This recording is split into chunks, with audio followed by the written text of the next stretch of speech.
महायुतीमध्ये 10 ते 12 जागा देण्याची मागणी रामदास आठवलेंनी केलेली आहे।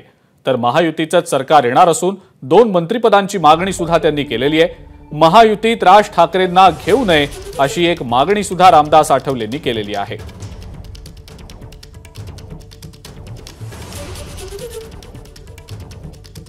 आमच्या पक्षाला तेवढी संधी दिली जात नाहीये, पण आता या विधानसभेच्या निवडणुकीमध्ये मात्र आरपीआयच्या काही भरमसाठ मागणी नाही, पण 10 ते 12 जागा मिळाव्यात अशा पद्धतीची आपली मागणी आहे।